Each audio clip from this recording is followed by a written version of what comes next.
All right. Well, good morning, Kinfolk Nation. We got a very special show today. Excited about having another special guest in.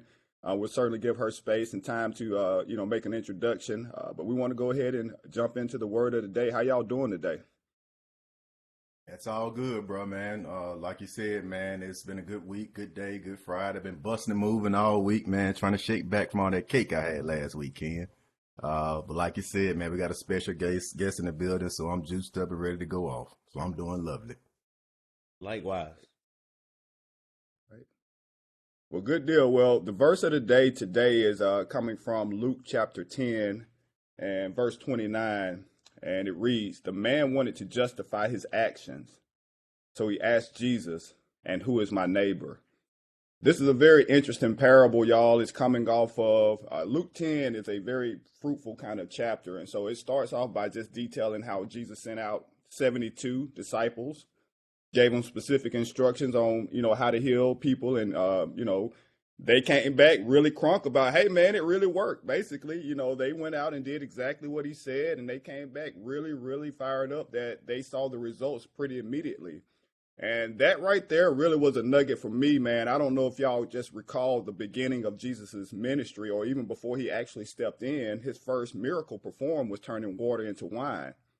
And so he was at this wedding, and his mom saw this need and walked up to these servants and said, hey, whatever he tell y'all to do it. And they did it, and success followed. So we need to take that moving forward as just saying, hey, look, when you hear from God and he gives you specific instructions, we just need to do it. Don't try to figure it out. Don't try to calculate it. Don't try to do the math. Just be obedient in faith. Because later on in Luke chapter 10, he had the joy of the Holy Spirit and said, Father, I thank you for not showing the wise and intelligent this. You blessed those that came to me as children, meaning they didn't have to filter through a lot of thought to just go out and believe and do. And so that's one of the takeaways I had, is just, hey, we need to hear, believe, and do, and success generally or will follow that. Not generally, but it will follow that. So that's one thing. The only other thing I want to just kind of highlight is that the part of the verse that said, and he wanted to justify his actions, which led him to asking Jesus, who is my neighbor? So his asking wasn't to find truth. It was to try to get validation on the things that he had been doing. So we have this choice that we have to make anytime we run into truth, is that, are we willing to receive and accept truth, humble ourselves, change up any things that we believe to adapt to that? Or are we going to try to bend the truth to get justification and validation on the things that we've been doing? Keep in mind, this was a religious expert. He was a lawyer. He studied and knew the law. Matter of fact, he answered the question himself. Jesus asked, hey, how you understand it? You a lawyer? And he said it, and so he knew the answer, but he wanted justification. So we have to check our motives. We have to check our beliefs. We have to check all of that stuff at the door when we run into the truth. Their whole society and laws and rules and rituals and everything was built on he was raised a certain way, if I can put it like that. Yeah. And we all have been raised a certain way. Even if we don't acknowledge it, there are things that have been a part of our families, a part of our tradition, a part of our culture, a part of our experience that we firmly believe in. We hold those as values.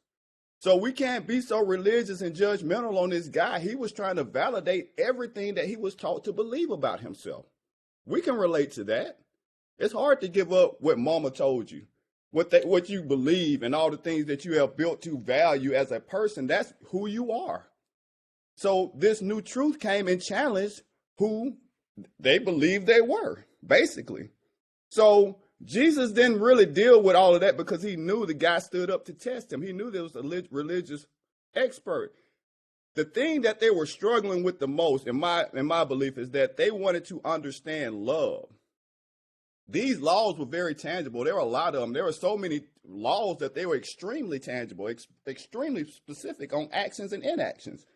But this love thing, they still couldn't wrap their mind around. They still couldn't get it. They didn't have a real clear understanding of what is love and who should I give it to. Yeah.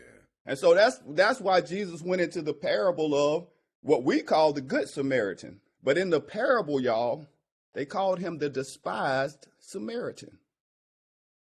So these were folks that the Jews, the Israelites, really saw as a mixed race, and Just, if you think about the black-white experience in America, they were considered, the Samaritans were just in the position of black people traditionally, where the majority did not view them as equal, did not have value for them, and really despised them.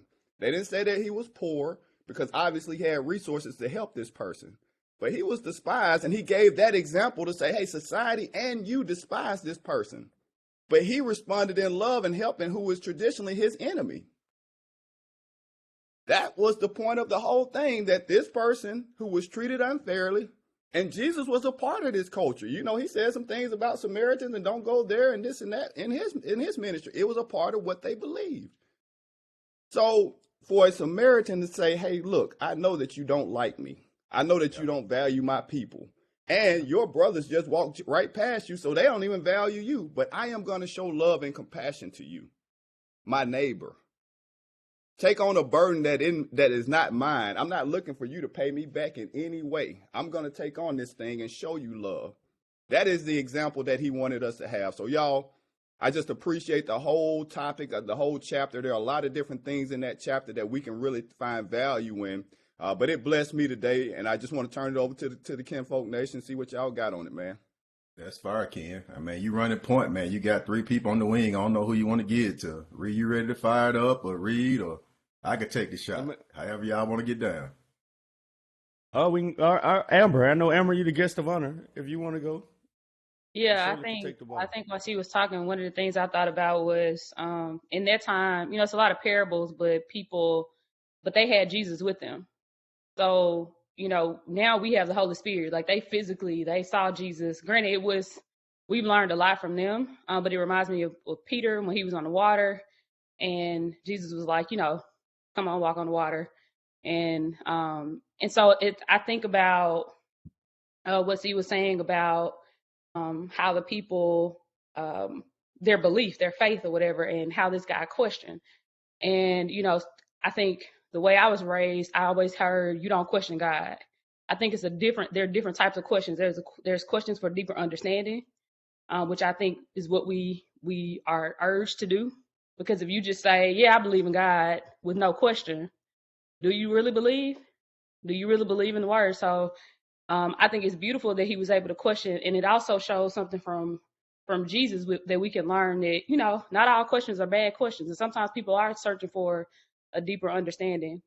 And so even looking at Peter, there's so many different interpretations of why Peter started to sink in the water or whatever.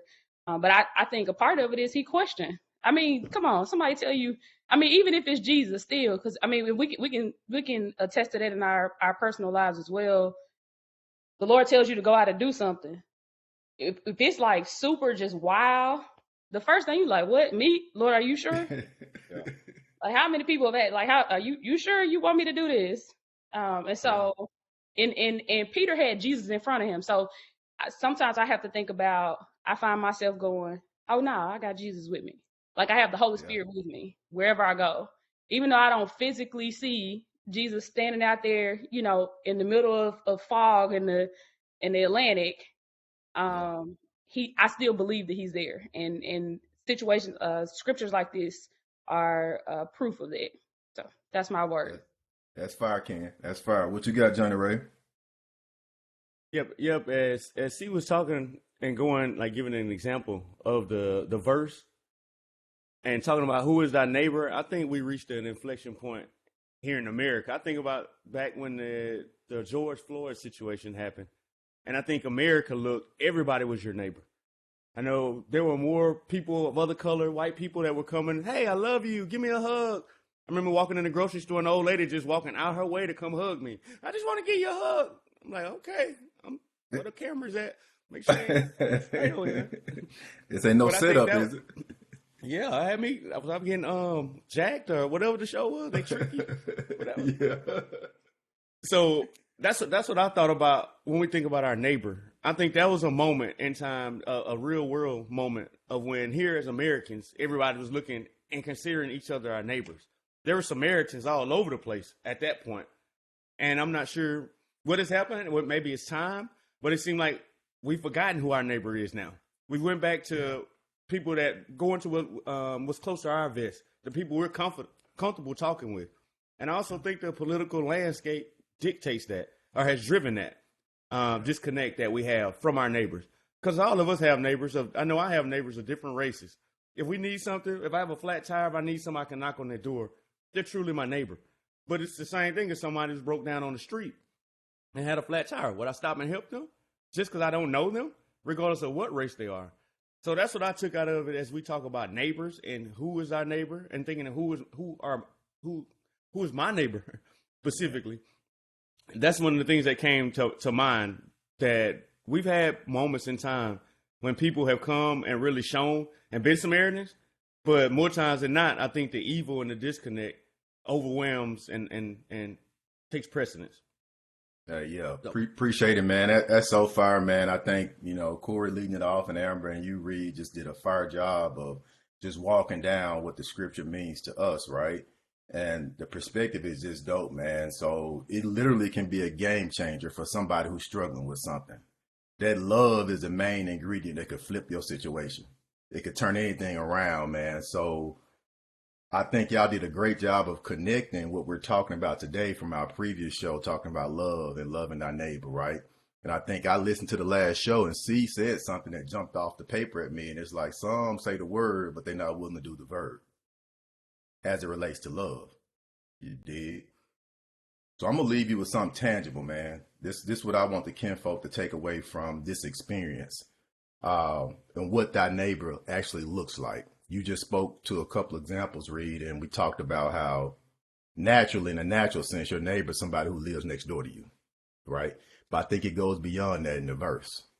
And so I'm going to give you a scenario. I'm sure we all have had experiences like this, but recently I was doing some shopping. I was in a plaza, and I got to go in the store. And when I got there, I saw what appeared to be a homeless guy engaged in some conflict with a local police officer.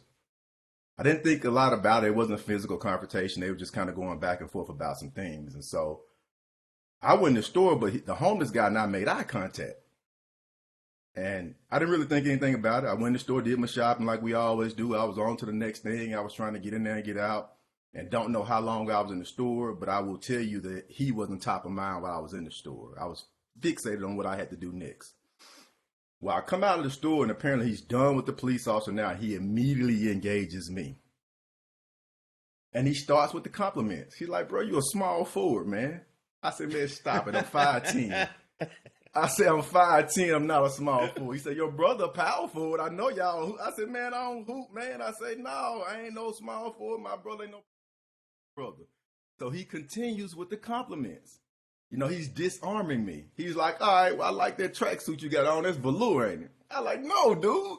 He's like, but them shoes, fire. And okay, at this point, we engage. And I'm like, all right, I get it, right? And so I'm like, yeah, your J's you got on fire too. He was like, man, are you serious? I said, I don't care how you got them. It look good on you. You compliment me, I'm affirming you as well. And so all this was the introduction that led up to his ask. You feel me? And he was like, man, I've been homeless all my life. I'm from Natchez, Mississippi. I've been cooking whatever I can on this little hot plate. My name Walter. He like, can you help me out? And I like, yeah, I got you. I ain't asking what it is. I got you. He said, that's what it is. I knew you was a pastor. And I paused, and that pricked my heart because I didn't really know how to respond. I was like, nah, I'm not, but I try to spread love and light. He said, I saw it in you. And so I gave him what I had, right? And he was like, all right, man. And I said, look, next time I see you, I got some more for you, because I saw God in him. He was my neighbor. I saw love in him. It was something different about this engagement. And again, I know we all have had them. So I hop in the whip, man, and I'm 15 minutes away from where this interaction had happened. It was like, go to the bank. I'm on my way to my next stop. So I pull at the bank, man. I double back and pull up on him here in the same spot, man. And he hop up. He like, man. He said, man, I knew it was something different about you, man. And so I blessed him, and he was like, bro, I can get some food and get somewhere to live with this. And he was like, let's take a picture, and I want to hug you. And a young, immature Mike would have been like, no, bro, we post-COVID, you homeless. I can just see how the maturity that obviously God has allowed me to grow, but I saw God in this dude, man, so we embraced. And he was like, can we take a picture? And I was like, how we going to do that? I like, you ain't got none. He said, no, but you got an Android, don't you? You got something.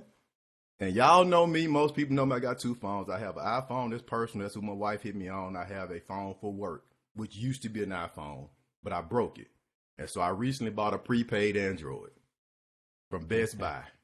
And I'm telling you, man, this was God. And so that's what your neighbor looks like, man. And I ain't take a picture because I took a mental picture. I wasn't trying to post it. I wasn't trying to get no likes or no retweet.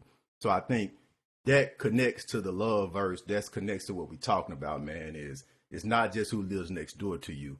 It's anybody that you encounter that want to share an experience with you. And I tell you, man, the feeling that I had from that is just something that we can all continue to build on. So I think that connects to the message that we all talked about. And so you in with Conversation with Kinfolk, man. Y'all got anything y'all want to share before we slide to this big deal or not for real? Or actually, I spoke too soon. We about to get into the special guest segment. Y'all got anything y'all want to say before I introduce her, man?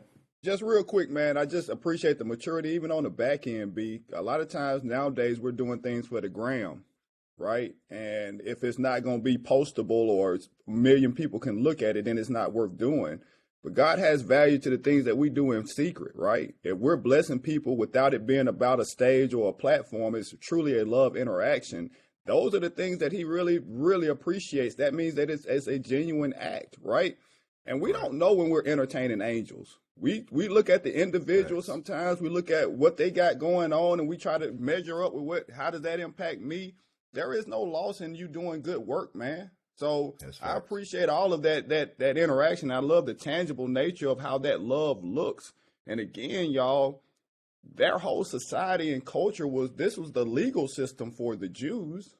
This was a lawyer that stood up and asked. It's no different than Democrats and Republicans nowadays debating over who should we care for and who should we prioritize and all. This is their legal system. So this was a political and religious debate that this guy was taking on with Jesus, trying to justify his position, him being on the right side of the aisle, per se. Yeah. He wasn't trying to gain truth. He just wanted Jesus to validate his position. So all that to be said, man, great story. Great nuggets from all people. Thank y'all for the contribution, and let's get into the big guest we got today, man. Absolutely, it's a vibe, man. It's real dope to kind of have this opportunity to share this space and time with y'all, bro. So off the show, I think we're all connected. I have a personal relationship with each one of y'all that dates back decades. You know what I'm saying? So we've all seen each other have wins and losses in life. But the personal relationships that I have with each one of y'all has helped me develop into the person who I am. And so, you know, you journey through life, right? And you meet all types of people in all types of situations, but our steps are ordered. So this moment, this experience, I don't want to take it for granted, man. So I salute all y'all. I love y'all. Keep going because the harvest is plentiful, but the workers are few. And we out doing the work, man. So with that being said, Kinfolk community, get ready, man. We got a special guest in the building, as we alluded to. I want y'all to help me welcome to the stage, to the platform. She's a doctor. She's a friend. She's an entrepreneur, a business owner, and that's just to name a few. But more importantly, she kinfolk. Dr. Amber Johnson Avery, welcome to the platform. And before you go off, mama, let me set you up with this nice assist here. Will you kind of take a moment and just share with our audience some of your past accomplishments, in addition to what you're presently working on, and then finally, just kind of talk to some of your future aspirations? We're going to welcome to the platform, Miss Amber Johnson. Y'all go for it. It's on you, Ree. All right. Thank y'all. Thank y'all for having me. Thank y'all for opening it up with a word. I think that's a good way to start off the day. I roll over every morning, grab my phone, and do my devotion while I listen to my husband snore. No, he doesn't snore. No. So I'm Dr. Amber Johnson Avery. I'm from Jackson. Born and raised. Graduated from Lanier High School. Pretty sure you've heard that on the map. If not, look it up. But born and raised in Jackson. Went to Tougaloo. Ended up graduating from Lemoyne College in Memphis, majoring in computer science, all of my degrees in computer science. Also a Jackson State, proud Jackson State graduate. Earned my PhD at Purdue in computer science as well, where I became the first Black woman to earn a PhD in computer science. I am now I'm a co-founder and managing partner for the Jackson Tech District, which is a more than $200 million mixed-use development happening in Jackson.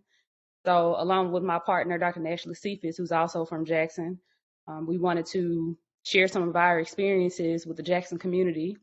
I'm going back and kind of revitalizing an underdeveloped area that's been abandoned most of our adult lives.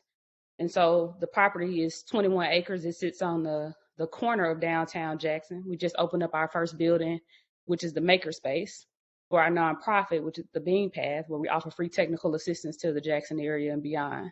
So we opened up our first building in June. It's really, really awesome. We have very high-tech equipment in there, like laser printers and 3D laser cutters and 3D printers. We have a whole staff on the Bean Path side, so doing some major work over there. Also sit on the board for the Bean Path, as well as Tech Hoopla, which is a nonprofit, both are nonprofits based out of Jackson, to help the underserved community learn about tech in really creative ways. I now live in Maryland, so I'm back and forth between Maryland and Jackson. So when it's like a full-time job, as most entrepreneurs know. I previously worked at a couple of companies where I was a software engineer. I also have another company called I feel like I do a whole lot of stuff. I just like and as well as True Jacktown. But I have another. It's all Somebody about the told me hustle. everybody from Jackson has 5 jobs, and I was like, yeah. nah. But to myself, I'm like, yeah. But I also have a company called The Adult Life, which I started after I graduated from Purdue, which is based off of my experiences. Just thinking about when we were kids. Yeah, Mike has a shirt on right now. I see 2 folks on here. I appreciate the support. Repping it. I created the Adult Life in order to encourage other people to be who they are, no matter where they are. So as kids, we are just fearless and we try anything. And at some point, whether it's somebody over us that's telling us we can't, or societal norms, we take on these different things and we kind of lose that. And so I was like, why can't we be like kids? Why can't we just be who we are? Like, we don't have to put on these faces. We don't have to, our experiences matter. And the positions that you're in you're there for a reason. And so taking your experiences, like, I always say, if you're a trash person, then, do some work, go on your self-help journey, all that, get better. But, all of your experiences matter, and they happen to you for a reason. And so whether it's a testimony for somebody else, because I truly believe our experiences are not just for us. So whether it's a testimony for somebody else, when you don't walk in that, when you don't walk in those gifts that God has given you, are you truly living? Are you being obedient? So that's why I created the Adult Life. So it's a really awesome brand. Check it out, thekadultlife.com. It's like kid and adult together. Yeah. And I'm soon to be somebody's mama. Yeah, congratulations on that. That's the most important job of all, Ree. That's the most important thing. Indeed. So I'm looking forward to that journey. Well, that's what's up, man. Anything else you want to share? You want to tell the audience how they can, if they're looking for some dope apparel? I see me and Reed rocking it. I know C has some as well. You want to share with them how they can actually tap into it and find you online? Absolutely. So the Adult Life, TheKidultlife. The Adult Life on all platforms. Thekadultlife.com. Feel free to check it out. Send me a DM. Tell me how much you love it or how much you hate it. I accept all feedback. Yeah, that's what's up, man. It's just, this is so beautiful. So I'll take a few minutes before we do slide into the big deal, not for real. And read or see if you got questions for Amber, then just fire away. But as I mentioned, our personal relationship with each one of y'all, man, dates back decades. I've known each one of y'all for more than 20 years, but I've known Amber the longest. I think people who will listen to the show, who are faithful listeners, know I'm from Jackson as well, and I rep Jacktown. I think this is perfect and fitting, right, Amber? We hardly ever home, but we always repping, right? I feel like if you come out of Jackson, you can make it anywhere. People say that about the big city in New York, but to truly go there and experience the culture and understand what it's like to be in Jackson, to kind of really, for you and I to get to where we are now in life, is all God, but also the stewardship we have over people that's still back in the community, right? And just doing the purposeful work. So I salute you. I've been knowing you all your life. You've been knowing me for most of your life. And just to see where you are, right? Just to see your story and your testimony is beautiful. So I'm looking forward to experiencing the journey with my little niece. And man, this is just dope, because I can remember us having conversations about this platform and this show. And, as I shared it with Corey and Reed, I mean, the encouragement came from you, like, hey, you should do it. Because I know you took a step out on faith to do a lot of things that we didn't get a chance to discuss as part of your story. But, you know, God orders our steps. And I said that earlier in the message, and I'm just excited to be able to use this platform with the positive people that we have, with the energy that we have, to push back on everything that society shows us and gives us. We're all wired. We live in a wired society, and we're constantly plugged in. People always have access to us. So to be able to unplug from that, to do something different, to do something positive, and say, you know what, there's an old saying, if you know, those do better who know better. And I think all of us have matured with the word to be able to say, I want to be able to give something back to the generation behind me in a different light. So just appreciate your story. Appreciate you coming on the platform and taking time and blessing the folks. Reed, see, y'all got any other comments, anything y'all want to ask Amber, man, or we can kind of hop into this big deal or not for real if y'all ready, bro. I say kudos, Amber. That, like, kudos to you. That's big time. You know, I'm from Mississippi as well, and I know you rarely hear stories like this about anybody, whether you're from Jacktown, Hattiesburg, Natchez, anywhere. Good stories about people from Mississippi. So kudos to you for that. I know you got 6 jobs. You're about to have 14 in about 3 more months, 2 months when the baby comes. Get ready. It is going to go up. But the one thing I was thinking about as you were describing the Jackson Tech District and everything, the initiative that you guys are doing as far as bringing positivity to Jackson and from a technology standpoint, what's one thing that people can do that's in Jackson that's going to help y'all grow that much faster? And before you answer that, one thing that I was thinking about was the parents right now. As we talk about our neighbors, their parents with kids right now, if they hear this is the perfect opportunity for the 8-year-olds, the 12-year-olds, the 10-year-olds to have some positivity and to go and learn something that's going to help them forever. So what is one thing you will say that'll help you guys grow and help that initiative grow? I'm going to kind of cheat a little bit. I'm going to give you 2 things. So one, I'm happy you mentioned the parents. So with the Bean Path, we started out in local libraries, just offering free tech help. So if you want to come get your iPhone, you don't know how to turn your iPhone on or use your Comcast remote, you can just come to the library. You want to learn how to code. And so we kind of exceeded the capacity of the local libraries. And that's when Dr. Nashley said, hey, we need a building. So she went out, and I didn't mention that she's a Jackson native. She has her PhD in computer and electrical engineering from Georgia Tech. She was a part of a team of, I think all of them may have been people of color that sold the company to Amazon. So she used her money from that sale in order to purchase this land. And so since then, started the Bean Path 4 years ago. People have come in, served over 2,000 people at this point in businesses.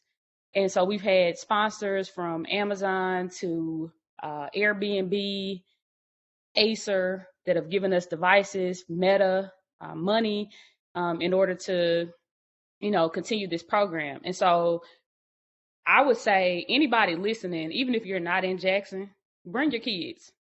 Bring your kids. It's something to learn. Even if you don't have any kids, tune in to the Bean Path for tech office hours. That's where we offer the free technical help. And because of the pandemic, we haven't been able to reach the audience, those who are really in need, who maybe not have the devices or, may not have access to social media and the internet. But we have been able to grow a larger audience with people tuning in via Zoom or contacting us over the internet, and we've been able to help so many more people. So bring your kids, bring yourself. If you know somebody in need, we give scholarships. So that's the one thing, and I think we've been able to grow by word of mouth. There's been some marketing involved, absolutely, but so many people, so many times say, "Oh man, I heard about the Bean Path. Like, it's really awesome." People showing up at the makerspace that don't have a clue what a 3D printer is, but they show up at the makerspace. They're making keychains and different artifacts, which is really, really awesome. We've taught folks as young as 5 years old to as older as 75 how to code, which is really beautiful. The second thing I would say is the Jackson Tech District is a real estate development, and so we are raising money. So if y'all have any wealthy investors out there, we've been bootstrapping this thus far. As I mentioned, Dr. Nashley, purchased the land, bought it flat out, just all cash, and so we are looking for investors in order to develop this land. We've been able to partner with some amazing folks. It's been a really tough journey. being in Mississippi, being in an area that is really, really underserved and underdeveloped, we didn't have a whole lot of people that could sign a check that believe.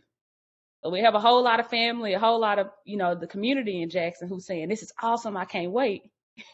But the love and the I believe in you don't necessarily get you the funds in order to stand these buildings up. The bank don't take that. You what you say?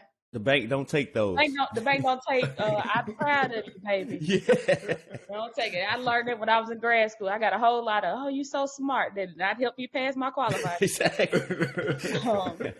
So I think, as much you can donate to the Bean Path. That's the nonprofit side. We're also looking for sophisticated investors. We're looking for. We've been in contact with different institutions for new market tax credits and such. So we've had a lot of, had a lot of buzz around this, but we need the folks to say yes. We need the folks that's going to come in. If any of you have just $2-3 million laying around for our first capital raise, hey, how live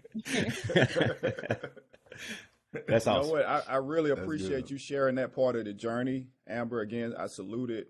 One thing people don't really pay attention to or understand is that there is a process. There is a seed time harvest. You said we started in a library and our demand forced us to grow. A lot of people have a dream that propels them towards growth, and they take on things that they haven't really had a demand for. So I just appreciate the process that you guys have went through and the understanding that it takes your own personal finances to build out the entrepreneurial dream. Banks are not involved in that to the most part. You didn't name one bank that you said, hey, they're going to do this or that. So we have, and I come from that industry. So again, I appreciate your clarity and your understanding and you sharing that part of your story and the need for people to band up and sync up around it. People can see something happening and not know that you still need their help, right? So listen, I really appreciate you guys having a vision, having a dream, and being obedient. And the thing that we talked about with our last guest is that the verse was, if you help the poor, you're lending to God and he will repay you. And help and poor, we can context that with people in need. There is a significant need for increased awareness and capacity, especially in our community around technology, right? The application of it, the use of it. So I really salute you guys for filling in that gap, standing in the gap for people. Thank you for that. I appreciate it. Great job. Yeah. Ree, I got one for you before we slide. How do you, or have you given any thought to how you plan to balance your schedule as you become a mom? So I haven't. My husband is the one who enforces the organization in the house. So yeah. I'm kind of just all over. Like he's like, he grew up in a military family, so I think that was very helpful for him. But he's already talking about putting the baby on the schedule. I'm like, I'm just gonna hold the baby and the baby cry. I'm just gonna, So Don't do that. Don't do that. I haven't, being as a grad student, I was in Indiana where the sun didn't shine for weeks. There wasn't, I was the only Black person in my classes. And a lot of times when I went different places on campus. So, just a different, I said that to say a different culture shock, which I'm sure there will be some differences with me becoming a mom. Right. But I felt like once I finished that PhD, I could do anything. Absolutely. Now, it's thankfully I'm in a position, I am an entrepreneur and I'm working on the tech district, which I can work remotely. Yeah. I'm not the one, laying the bricks down. I'm not doing the construction. I'm master developer behind this. So that's really helpful for me. Also, I didn't mention that the tech district includes housing, retail, office space. It's a full entertainment. Campus, anything you think great, green space, event space. We have a food hall. And so, I mentioned the residential aspect of it. So, I plan to have me a condo in Jackson. The baby will be there with me. We walking on site. I just see this, the baby on my hip. We walking on site.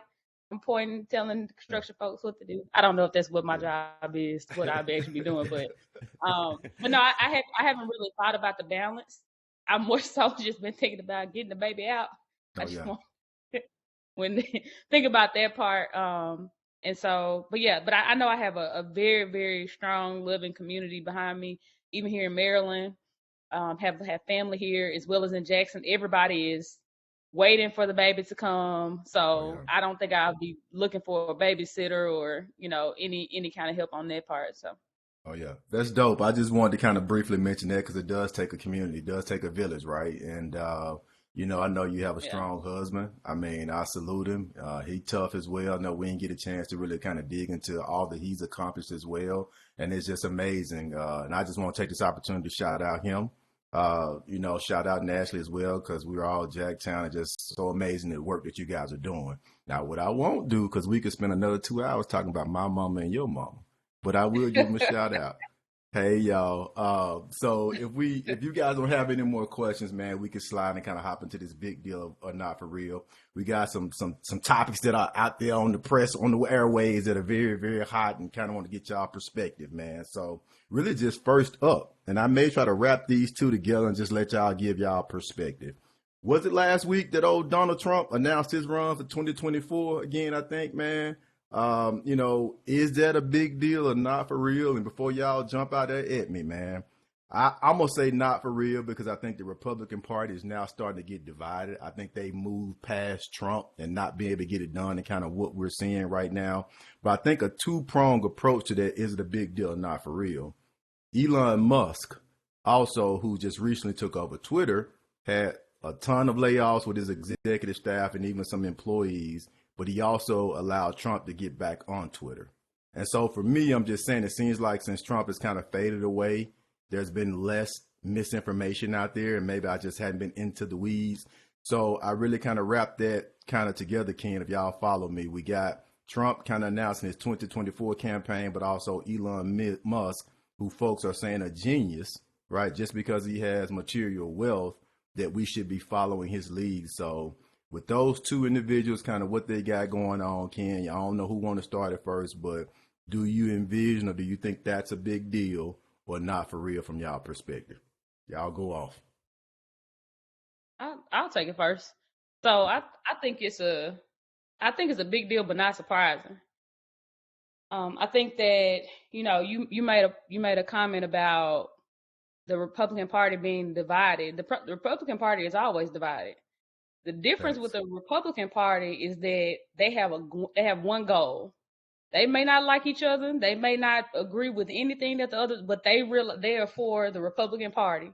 So as you can see with Herschel Walker, what'd he say? Them vampires. They bring their bad air over here. Every now and then I scroll past a video mistakenly and I hear something, but I try not to listen. But you can tell, they are for the party. Some people vote. I was just having a conversation with a friend. Some people vote for the value. Some people vote for their party. And even though I think sometimes, even in both parties, people vote against their values, they still are committed to the party. So if Donald Trump comes out and he is winning the people over, which he knows how to do. I remember we had a person when I was an undergrad that ran for office, and this person just came out and she quoted rap lyrics, and everybody thought it was a joke and laughed. I'm gonna vote for her. I was like, she gonna end up winning because there's enough people that's joking about this, and she won. And our class was embarrassed by this, And so it's whatever gets the people's attention. So I do think it's a big deal. I think that I don't think Donald Trump's run was his time in office was all bad, but it definitely erupted some things, a lot of things that were terrible that were living under the surface, which I think, at times, it's good that it came out. However, the way that it came out and the implications of it were terrible. So I think it's a big deal. Yeah, that's dope. Before y'all jump in, man, I just was reminded. I had a colleague that told me when Donald Trump got elected, he's like, we need that. The country needs to see that there's people like that are in our country so we can kind of rectify it. So to rebuild, we got to tear it down. And I didn't understand the perspective at the time, but your comments were spot on just then, Ree. I think it showed us as a country, America, that there's a lot of people that are out there that feel the same way or think as Donald Trump. So, see, Ree, what y'all got on that, man? Big deal, not for real. Yeah, I'll just say it's not for real. people are just sheep for the most part and follow the leader. In sports, they say it's a copycat league. And as it relates to the folks that have seen Donald Trump run this play of, I have a platform, I have resources, and I can act a fool, and people will go for it. Now you got Elon Musk and everybody else that thinks they can do it, want to follow that play. There used to be a certain prestige and a certain process that you went through to qualify to be considered to be the president. And so when all of that changed, it changed it. And so now we have to figure out again as a country, is that the narrative? Is that the way that we're going to follow? Is that the folks, are these the folks that we're going to put out there in front for the masses to see? Because the masses are not doing research. They're going by what they hear and what they see, to that point about the rap lyrics. People only going for that much, man. And so I think that there has been a great disrespect to the value of a vote. I think most things have been devalued over time to just be very kind of transactional. And they don't understand what really happens when you put someone in a position of authority and power. And so, again, hopefully through that moment of having Donald Trump, we've had enough. Again, right now, it seems like they've kind of had enough because he's lost or he hasn't produced the wins. But if he wins, to Amber's point, they're going to be right back in boat. They're going to get in line, man. And so, again, and I think that's where the whole Elon Musk play is coming from. He got in there. He tore up the board. He really just made himself have absolute power. Yeah. And that's where these folks really want, is absolute power, man. And so, again, I think it's not for real, but it is very interesting. Yeah, good stuff. But speak on it, Johnny Ray. I kind of feel like it's on that two-prong approach to Trump, not a big deal. I don't think he's going, like y'all said, if he run and get the nomination, you're right, he will get in line, but I don't think he's going to get that. That's why some of this stuff is coming out, whether it's the legal side. Now, I don't think he's going to jail, but I think they're putting parameters in place so he won't run because they want DeSantis, I think, in my honest opinion. That's their guy. But as far as Elon, I think Elon is setting up the play. Like y'all just said, he saw the playbook. All you got to do is create some craziness, say something loud, some rap lyrics. People going to go vote for you, because the real issue, in my opinion, is voter participation. Only like 30% of the people vote, and they know that. So if we can control these 30s in the minds of these other people right here that my vote don't count or I don't have time, that's the ones that I think have us as a country in this position to where we can have a Herschel Walker get 2 million votes. But those sort of things, that's just foolishness in our society. So I'll leave it at that. I think Trump is not a big deal. I think Elon Musk can be a big deal because people do buy foolish stuff, as we see. Yeah. Good stuff, man. Love the perspective, bro. So we'll keep it moving to the next one, man. And really kind of big deal or not for real, the World Cup. I think the world has been kind of captivated by this event. It's one of the most lucrative events that happen in our globe because it brings a lot of countries together as what they say to play football or soccer, as we know here in the United States. And it's traditionally has been a really fun time and a fun event to watch actually on television. But so as it relates to Qatar, where they're having the actual World Cup, it's gotten a lot of attention, right? And so I've done my research a little bit and just know since they were awarded the World Cup in 2010, the first time ever for the Middle East, the amount of resources that got poured into that. 8 new stadiums that were built out in the desert, hotels, expanded the airport, the highways, the railroads, all that got expanded in anticipation for the World Cup because people come from all over the world. And I think they say in excess of $220 billion have been spent. But I think what's being lost as we kind of watch this event is the people that actually made it happen. The immigrants, the migrants that actually came there to take part of this infrastructure buildup, right? And I can't quote the numbers of how many people have actually died working in extreme conditions while it's extremely hot. But I can speak to the unpaid wages and the delayed wages. And just as I dug through the research, you know, how it's illegal to have a second job over there. And I'm like, we complain about a lot and we can say a lot of things about our country. But it certainly is not extreme in some of these scenarios that we see across the world. So that's just to mention a few things, man, to kind of what's happening in Qatar, right? It is the World Cup, but I think that's what's kind of on our television. But it's a deeper human rights issue that's kind of going on over there. So it's a big deal for me. I know I want to leave some space for y'all to kind of add y'all comments and maybe speak to some of the things I didn't really speak on. So it's definitely a big deal. with kind of what's going on in Qatar as it relates to the World Cup. What y'all got, Kinfolk? I'll hop in there. I'm gonna say it's not a big deal, and the reason being, I know what it's the human rights. I know they've taken a lot of heat for LGBTQ and how they're totally against that, the human rights. But I think, especially America, who are we to condemn them? Because I think every country has that. The part of that I would say is a bigger deal with that is Qatar. When have we known them to be a sport? So it's all about the money. For them to even get the World Cup, it's about the money. They're not known for soccer. It's like 115 degrees, so it's not safe from a weather standpoint and the climate that they're playing in. So I think it's I won't say political, but it's about the money and the bag because they're not known for soccer or any sport for that matter, for them to even get the World Cup. Yeah, but I think it just needs to be a little bit more love coming out of it. Yeah, they're not known for it, but the way they're treating the people and the workers. And so it's kind of my perspective. And I think that's what our show does, allows us to speak to our perspective. So appreciate your comments, Ken. Amber, see the dough. Y'all got anything y'all want to add to that? Yeah, I'll go. I think it's a big deal. Anytime you're talking about human rights, you're talking about people, like just the right to live, or the right to access resources. I think is a huge deal. We know it's a lot of corruption, and so I think it's not necessarily our fault, but when we know better, we should do better. So we glorify capitalism, we glorify the getting the bag, and but at what cost? And so we glorify these folks who are in the background, who are making billions and billions of dollars off of this, and saying, well, the people shouldn't have took the job, or the people shouldn't have, not thinking about the system that has been created where these people basically have to take these jobs to survive. I do, when World Cup and other events like this happen in underdeveloped countries where people are now able to get jobs, more resources come into the country, I think is really awesome. But I also think about once it's over, what happens? Because if you go to the middle of if you go to Greenville, Mississippi, and you put up hotels and you put up all these things for a particular event, what's going to bring tourists back a year, 2 years, 3 years from now? To sustain it. Yeah, to sustain it, right? So I do think about that. I do think about the aftermath. But definitely people not being paid because somebody getting paid. Oh, yeah.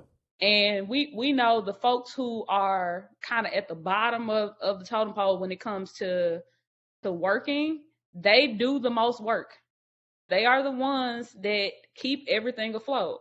Yeah, you have the big ideas person, the CEO, and I'm not trying to, degrade anybody, demean anybody's position, but these people really sacrifice themselves physically and mentally to build somebody else's dream. And so I absolutely think it's a big deal. I can only imagine the number of people that are affected by this, while you have tourists going in just to enjoy a soccer game and tear down some goalposts and all type of things. So I think anytime you're talking about humans, and especially when it comes to LGBTQ plus, I think, in countries like that, it's really sad to see because we're just people. Like, yeah. we're all people, so big deal. That's fire. That's fire, Amber. That's what you got, see. Yeah, I think it's a big deal. I watched a documentary that showed the lead up, and there were significant accusations about bribery for them to even get that. So there was verbiage that they paid a significant amount of money to these, this committee for them to even be the host. And that thing was kind of talked about along the way, but they kept pressing forward. My view is this, man: human rights has never been a human desire, meaning people do people any kind of way to get to what they want. It was only through God's design and through his pressing in to say, hey, you have to treat the least of you like this. You have to account for the poor. You need to help them. His kingdom was the only one trying to account for how do we help the poor and how do we take care of people. So throughout all history, including American history, these countries and things were built on the backs of the least. We just recently got into workers' rights and insurance and fair pay and no child labor and all this stuff. Like, this is a very new thing. For the thousands of years of humanity, People have used people to get it done and not really cared. I liken it to us going to a nice restaurant. We're not going in there thinking about who washing the dishes and who got to clean up after we leave. We going in there to enjoy that meal, pay our money, and experience what we're going to experience. There are going to be always different levels of an experience. That's what it is, y'all. But there is a responsibility for those that do have that, those that are responsible to go out and say, this is not right, to take a stand, to not finance these things that are happening on that level. Just like in Birmingham, we built up all of this stuff for the World Games to come. And the hope and the idea of what that looked like financially got people to invest and be a part of this thing. And now since the World Games are gone, you got people still holding bags, saying you still owe me money and all this and that. Thankfully, we do have an infrastructure and a tourism base to come in and still enjoy the things that were built around that. But to that point, in every site or construction, and Amber, you're going to see there are going to be people that come around and do things and still have these wishes and wants and think they wasn't done fairly. Again, human rights, y'all, is not something that human beings have done well over time. It's a spiritual alignment that gets you to have compassion and really show that empathy and love for those that are in a less fortunate position. But we have no real way to understand what these countries are really built on because we've grown up in America, in a free country where in our lifetime, in our generation, there have been rights and all of these things that we paid attention to. But in other countries, that's just not the deal. The fact that these migrant workers left their own home country says something about what they left to go towards. They didn't have opportunity in their own country. They're trying to survive and feed their family. And so, again, look, I got empathy and compassion. Y'all know where we stand. But again, we have to take a broader view. This system wasn't designed for the worker. Yeah. The thing was built for the person that's going to go in there and enjoy the meal, regardless of what it costs that worker, period. So big deal. Hopefully we get it together. And one other thing that did happen, I want to bring a look.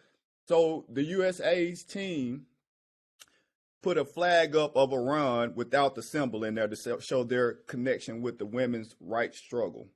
And as we've talked about it here on our show, there has been this sacredness about our flag here in America that over time and through Trump's administration has been now changed from Colin Kaepernick and all of y'all that don't respect the flag, get out of here, to, oh, it's okay to change the flag colors and this and that. So even going back to the vote and everything, you see there's been a deterioration of the respect of things. Here it is, our team disrespecting somebody else's flag. Regardless of what you're trying to do to justify that, that is not your thing to do. Right. So you can make a stand, you can show support, you can say you support it, you can wear their faces on your T-shirt for all I care. But again, everybody's crossing the line and feeling like they are justified going back to the verse. It's not about the truth or being right. It's about now I can justify my actions by saying that I'm connecting to something good. So anyway. That's dope, man. That's dope. I love y'all perspective. I know we pushing up against time here, but just to really, before we slide, man, I really wanted to briefly touch on the NBA, man. It's just really kind of more of an open forum, if you will. Any surprises, biggest surprises, what's happened to the years early in the year?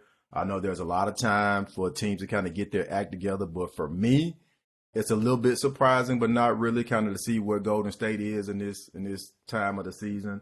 Arguably on paper, they got the deepest, most talented squad, right? But I think that incident that happened before the season, and sometimes when you be in the same foxhole with the same people for an extended period, like the cohesiveness is no longer there. And they are a championship team. They've done it for 4 years. And I would just throw in there, I now have a different appreciation for having to change your environments, to be reinvigorated or reinvent yourself, right? Or renew your mind, kind of how LeBron has moved through different spots to have a new challenge.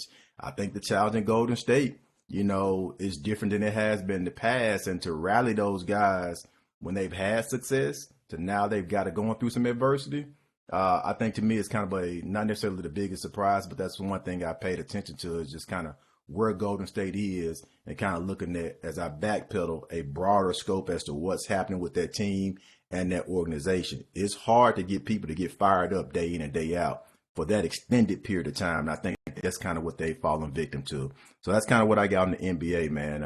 Anybody else want to speak on what kind of has been a big surprise to them, or any comments on the NBA? Yeah, I think it's been interesting to see Boston. They had the coaching situation at the beginning of the year, but those guys are balling and pushing through that. So again, we have to Yeah. evaluate, the culture that was set there for them, but those guys are playing some ball and their coach is not in the building. They have a new guy. So was it the coach? Was it the players? Et cetera, et cetera. I just think it's a fresh year. It's pretty cool. Obviously, it's early in the season, so nobody's really panicking. But to your point about Golden State, man, generally you have a rigidness to excellence. Yeah. You have somebody who is a driver, somebody who is a forceful enforcer of the culture and the nuances and the details day to day and don't let nothing pass. I get that. But that does wear on people. It does generally mean you need to move because you've worn out the building after you've achieved that success. And I see Draymond as that type of personality, really. And so, again, some people can't handle that. KD showed that, hey, man, I ain't about that. And then it may have gotten to Jordan under his skin now. Like, man, we don't need all that right now. So, again, that part of what you bring when you're trying to push for excellence is sometimes the thing that actually tears it away. So we have to find balance even if we're driving for good results. But it's a cool season, man. Very early. Looking forward to just kind of the February time frame where they really get it kicked up, man. Absolutely. Amber, now you did mention that you hooped in your past. I know you really close and tied to the sport. So why don't you speak on it? What's been a big surprise to you in the NBA this season? I don't know if anything in itself has been a surprise. I think I'll just say don't sleep on New Orleans. Yeah. Do not sleep on New Orleans. Those guys are young. They play like an AAU team. And that is scary. They playing like an AAU team early in the season. They got guys on there super talented. They share the ball. I wouldn't definitely wouldn't be comparing them to, the Spurs in the early 2000s. Not in the sense of caliber of players, but more so the way that they share the ball, the way that they love each other. Because I think, Golden State is on that same, or was at some point on that same kind of spectrum of sharing the ball, similar to how the Spurs were. But the Pelicans, and I don't know what's going on in New Orleans. For years they ain't been able to get right. So I don't know if they gonna win a championship because it's something about the Pelicans. I don't know, but those guys. You have probably about 3 to 4 future Hall of Famers potentially on their team. Zion, CJ McCollum, B.I., Brandon Ingram, and there's one more that's on that team. Is it their center? But yeah, those guys, they're definitely a sleeper team. They could come in. I'm not sure how they would fare up against in the playoffs against the full series because they are young and a bit inexperienced. But don't sleep on them though. Yeah, I like the coach too. So we'll keep definitely. Yeah, he is very passionate about them. Very, very. Johnny Ray, what you got, man, to close us out? What you got on the NBA, man? Open forum. Oh, they playing basketball now? That's it. You know that don't happen until February. Oh, yeah. I thought it was out the football season, man. I'm a Laker fan, so my TV, I think something wrong with my TV or the score or something ain't been right. But I do like what you're saying with New Orleans. Just worry about their health. Yeah. That's the only thing with them. So just glad it is back on. The one thing I will say is like a lot of parity in the league, which is great. There's no super team. We can't call who's going to come out the East or the West right now, which I think is awesome for basketball. Yeah. Ooh, I forgot about Memphis too. Okay, I'm gonna have to come back because I forgot about Memphis. Kind of turned themselves into the '90s Pistons. Oh, I like it. Memphis trying to be the bad boys, and I'm not mad at it. Dog leader. They got a leader that's a dog. Absolutely. Oh, no doubt. And he will come through there and punch on your head if you don't get out the way, man. Listen. And I know we got to go. I also want to give a shout out to T. Morant. I see a lot of weird stuff about him on Twitter. People saying, he trying to take the spot. I love T. Morant. John Morant's dad. Yeah. That man is at every game, every celebrity that come in, show him respect. I love that for him. So you got that kind of support. They definitely an AAU team. You got your daddy rolling with y'all everywhere you go. Yeah. Well, that's what's up, Kinfolk, man. We hope y'all enjoyed the show, enjoyed the content, man. It's been a blessing to be in the space with my Kinfolk today, man. And as Amber said, we're going to definitely invite her back to the platform. And guess what, man? Y'all can go to conversationwithkinfolk.com and check out everything relates to Conversation with Kinfolk. We out of here, man. We'll catch up with y'all next time. Gone.